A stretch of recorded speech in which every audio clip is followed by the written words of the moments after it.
Sobat Milenial, selamat datang dalam The Living Room, bagian yang kedua, yaitu talk show di mana kami akan mengundang seorang narasumber untuk membahas topik kita hari ini, yaitu seputar kesehatan. Saat ini saya ditemani oleh Ibu Kali Schafer, co-host The Living Room. Halo, apa kabar Ibu? Kabar baik Gilpin, dan halo, apa kabar Sobat Milenial? Oh ya Gilpin, Ya Bu. kalau saya perhatikan, Gilpin kamu nampaknya sangat suka berolahraga dan sangat Benar. memperhatikan yang namanya kesehatan. Iya benar. Apa sebenarnya arti kesehatan bagi dirimu? Bagi saya pribadi, olahraga adalah kesehatan. Untuk saya olahraga membuat orang-orang berinvestasi untuk kesehatannya untuk masa depan. Untuk kepentingan untuk kesehatan mereka sebelum tidur, setelah tidur, dan sehari-hari. Jadi merupakan keharusan Iya, ya keharusan berolahraga saya. bagi Gilpin. Yes. Kira-kira olahraga atau bagaimana cara kamu menjaga kesehatan sehari-hari? Saya berrutinitas menjaga makanan dan juga coba mengangkat beban dan Oke. berlari dan mengeluarkan keringat setiap hari. Wah, luar biasa ya. Dan Gilpin ternyata memasuki jenjang pernikahan pun calon pasutri atau pasutri harus memperhatikan aspek yang satu ini, Yep. yaitu aspek kesehatan pasutri. Betul sekali Ibu, sehingga tepat momennya kalau saat ini kita mengundang seorang dokter, yaitu Dr. Erit Margaret. Halo, apa kabar Ibu Dokter? Hai, saya kabar baik. Gimana Gilpin? Aku baik juga. Terima kasih atas kedatangannya Ibu Dr. Erit Margaret. Kita akan langsung membahas aspek kesehatan bagi pasutri. Nah Bu, mau nanya nih, apakah yang dimaksud dengan premarital check-up? Premarital check-up itu adalah pemeriksaan yang dilakukan sebelum memasuki pernikahan. Itu pemeriksaannya tuh pemeriksaan kesehatan. Pemeriksaan kesehatan tuh terdiri dari pemeriksaan fisik. Pemeriksaan fisik tuh misalnya kita periksa tekanan darah. Dari situ kan bisa tahu apakah di darah tinggi atau darah rendah. Terus habis itu ada pemeriksaan cek darah atau lab darah. Nah itu untuk melihat gimana keadaan darahnya. Terus kayak gitu juga untuk melihat gimana fungsi hatinya, gimana fungsi ginjalnya. Nah itu bisa ketahuan. Nah kalau kayak penyakit-penyakit yang membahayakan, misalnya HIV, itu bisa kelihatan dari darahnya juga. Nah gitu perlu juga pemeriksaan ronsen untuk mengetahui gimana keadaan paru-parunya. Kalau saya pada paru-paru, kalau misalnya dia perokok kan paru-parunya bermasalah. Jadi bisa melihat seberapa jauh sih kerusakan di paru-parunya. Jadi berbagai jenis macam pemeriksaan tadi seperti yang Ibu sebutkan itu pentingnya apa bagi pasutri atau calon pasutri? Pentingnya adalah supaya mempersiapkan diri ya untuk penyakit-penyakit yang akan ditimbulkan kemudian, dan juga untuk mempersiapkan calon anaknya. Kan dari misalnya seperti penyakit thalassemia. Ya. Nah itu kan bisa ketahuan apakah orang tuanya itu sebagai pembawa penyakit thalassemia atau tidak. Kan ada yang dominan sama ada yang carrier. Ya. Kalau yang carrier kan nggak kelihatan, tapi sebenarnya dia punya sifat pembawa penyakit itu. Oke. Kalau begitu, apa yang harus dilakukan pasutri jika sudah mengetahui penyakit masing-masing?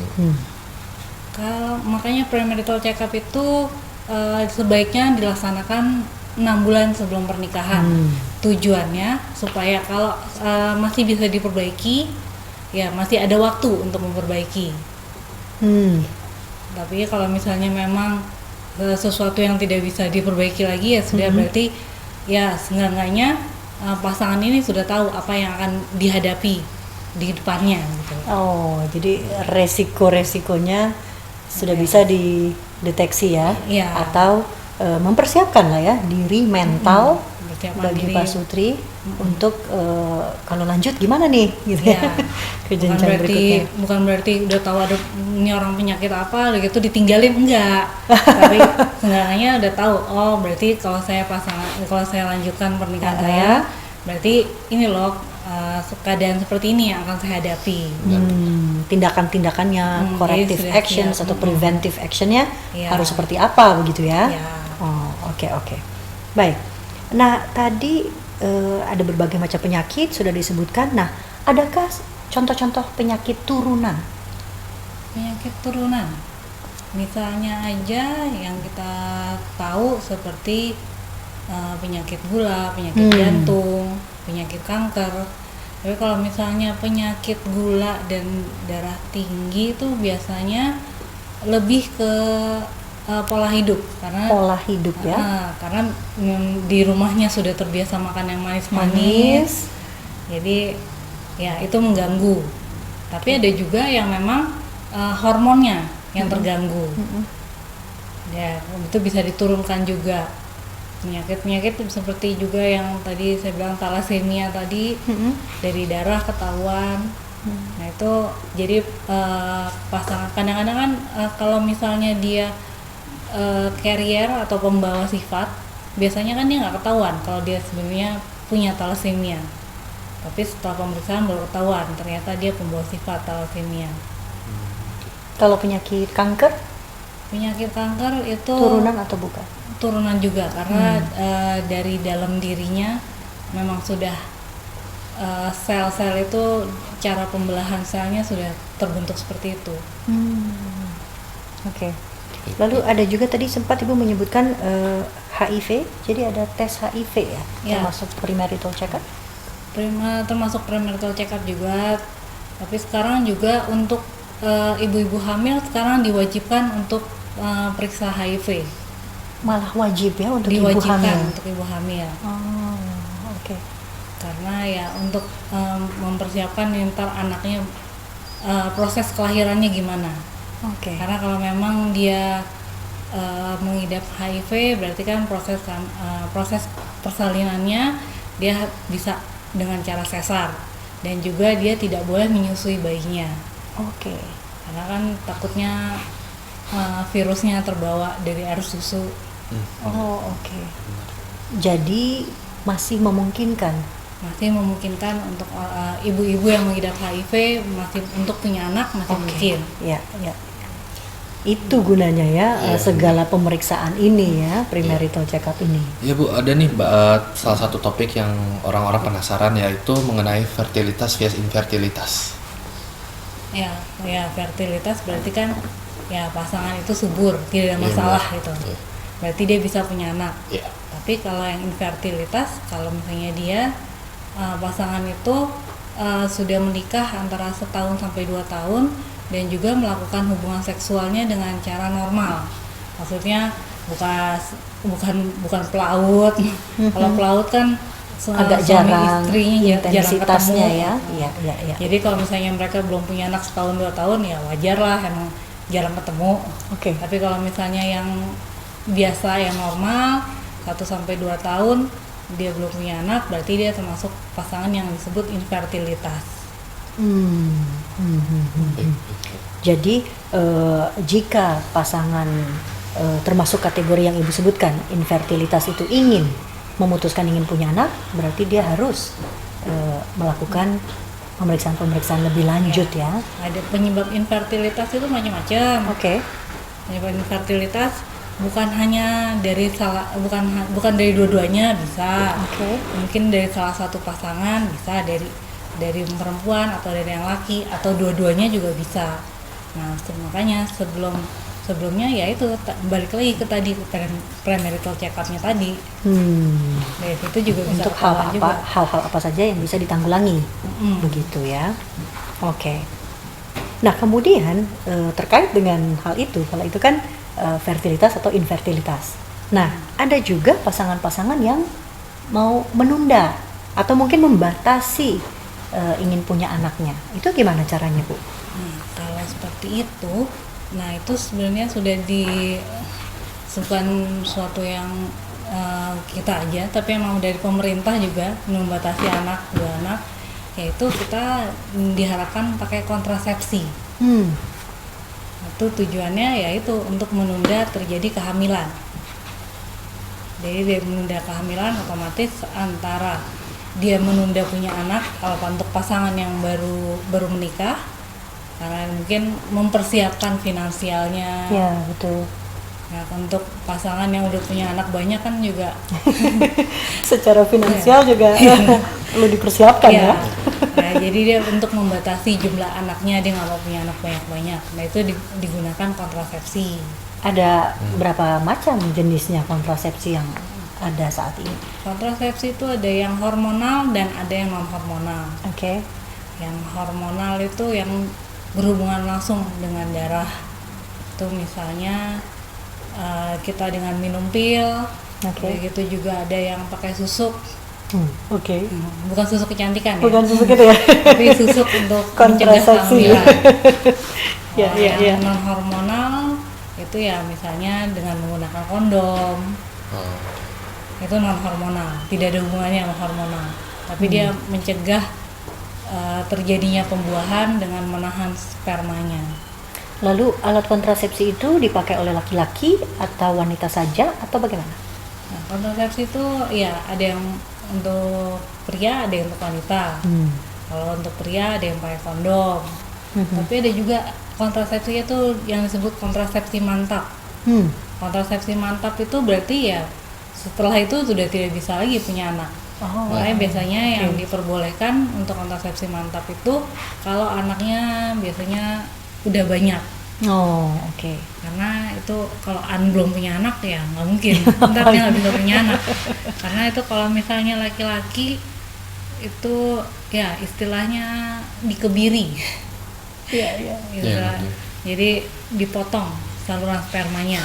Kalau untuk perempuan itu saluran untuk gendong telurnya juga dipotong. Nah itu mantap, jadi nggak bisa lagi untuk disambung lagi. Itu antara lain jenis-jenis kontrasepsi ya. Menarik ya Bu. Nah pertanyaan terakhir ya, mengenai apa yang harus diperhatikan dengan kehamilan di atas usia 30 tahun. Ya seperti yang kita tahu, kalau kehamilan orang pernikahan itu kan biasanya 20 tahun. Jadi kita untuk membandingkan wanita yang umur 20 tahun sama 30 tahun, berarti kan sudah dari umurnya aja kan udah jenjangnya tuh berarti udah lebih tua. Namanya sesuatu yang lebih tua kan otomatis terjadi kemerosotan. Jadi kan dari segi fisiknya aja sudah tidak sekuat umur 20 tahun. Kayak gitu juga ya bagian-bagian organ-organnya tuh yang nggak sesiap umur 20 tahun lah. Karena yang 20 tahun tuh masih seger lah istilahnya. Yang 30 tahun sudah mulai berkurang lah fungsinya. Tapi ya untuk saat-saat ini sih kayaknya bukan 30 tahun ya, sekarang bisa 40 tahun. 40 tahun saja bahkan anak pertama nih ya, kita bicara anak pertama.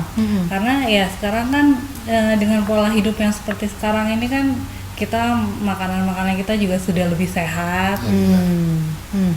Jadi kayaknya 30 tahun kayak masih bisa. Jadi artinya tidak perlu terlalu khawatir begitu ya. Khawatir. Bahkan untuk usia 30 tahun, bahkan di atas 30 tahun, 40 tahun pun kehamilan anak pertama ya asal dipersiapkan dengan matang ya, dengan baik dan juga rajin kontrol. Rajin itu diperiksa. Intinya. Ya pokoknya kalau memang dipersiapkan untuk umur 30 tahun mau punya anak pertama, berarti ya organnya harus disiapkan.